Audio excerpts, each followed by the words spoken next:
All right, so what's going on, guys? So I have an encouraging word for you that the Lord put in my spirit. And a lot of you guys are confused about your current state, your calling, and the path that God has put you down. And you believe that it isn't from God. You believe that, a lot of things with your twists and turns in your path, it just doesn't make sense. And I was reminded of a verse, and I'm also going to encourage you guys with this word because a lot of people, you don't necessarily need to understand the process, but God, as long as you're faithful and you're obedient, He will take you through that place to your end goal. And a lot of us don't realize it, and we're getting discouraged. And so God right now, if you don't realize it, He's mobilizing a lot of you guys. And so He's mobilizing people and positioning people for righteousness, for kingdom purposes. And you don't necessarily have to see it from an A to Z process. And a lot of us, we assume that it has to be a certain way for us to elevate and to escalate to a certain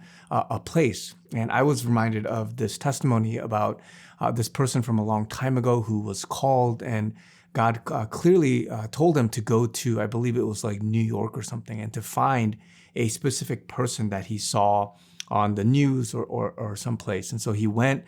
He bought, I think, a ticket there, and this was, a long time ago, before, the modern technology and all that stuff. And so he went, and he failed in trying to find this person, and I think he was like beaten up or something like that. So he just returned back home, and he then got a second calling to go again. And so he mobilized, I think, funds and money and things like that a second time to go back to New York. And lo and behold, the second time that he went, when he went there, he found the person. And I think I'm not sure of the details of the story, but this person basically, in his second time around, because his face was in the newspaper at the time, people had recognized him and helped him get to the person that he had to find. And so then his ministry, I think, flourished or whatnot. But the first time that he went, because he failed, he didn't know what the reason was for that, but turns out God had a plan for him to not only grow and go through that hardship, but to be recognized in the newspaper for him to then find and connect to other people. And so I'm shortening the story there, but there was a reason. And for many of you guys don't realize that God is putting you through a hardship. He's putting you through some unorthodox, weird path that nobody else is going to know except between you and God. And everybody else that's looking at you, looking at your life and thinking that you have to go from A to Z, they don't realize that God had a twisty, turny path for you. And that's what He's doing right now. And I was reminded of Romans chapter 8, verse 28, and it says, "And we know that all things work together for good to those who love God and to those who are called according to His purpose." And the crazy thing is, if you read a little bit later in verse 30, it says, "Moreover, whom He predestined, these He also called. Whom He called, these He also justified. And whom He justified, these He also glorified."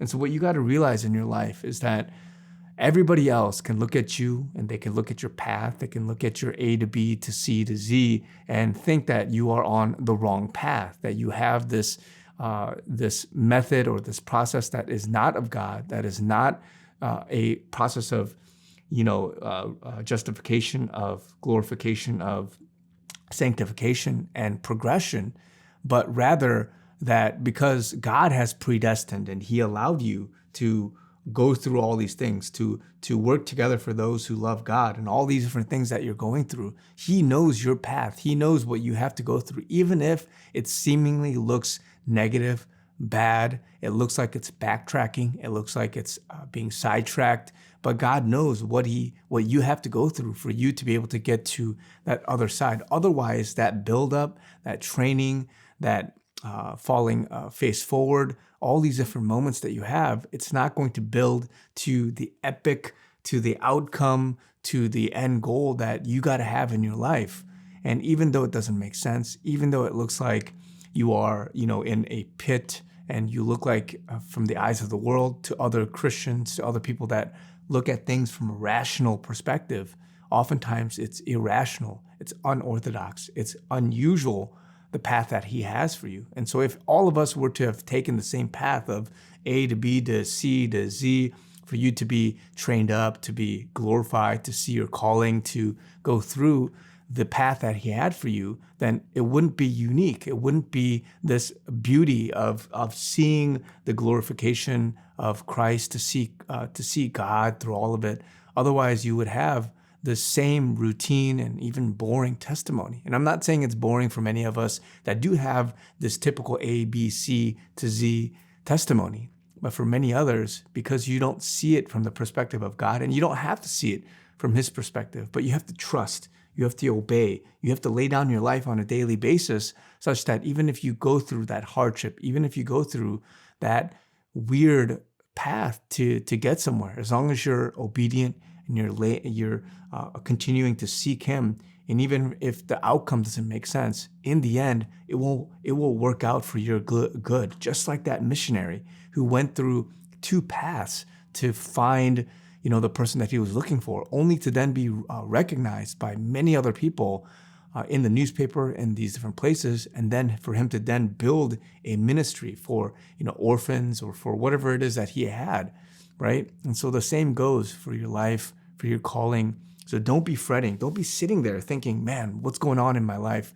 What are you doing, Lord, in my life? It doesn't make sense. It looks like I'm failing. It looks like I'm going through this turn, and everybody else could be laughing at you. Everybody else could be looking at you and saying, man, you wasted that time. You wasted all that money that we had for you. You wasted this path.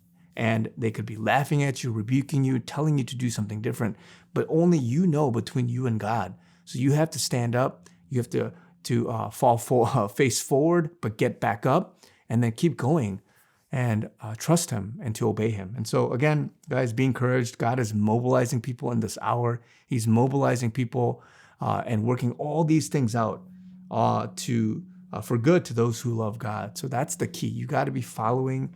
You got to be submitting and selling your life out for the Lord. Otherwise, it's going to look like you following your flesh. It's going to be you following your own presumed will of God, right? And so again, be encouraged. God's mobilizing. He's taking people to different heights, and you just have to trust him, guys. You have to trust him. Even if you don't see it, you don't understand it. So God bless you guys, and hope this blessed you. Talk to you guys very soon.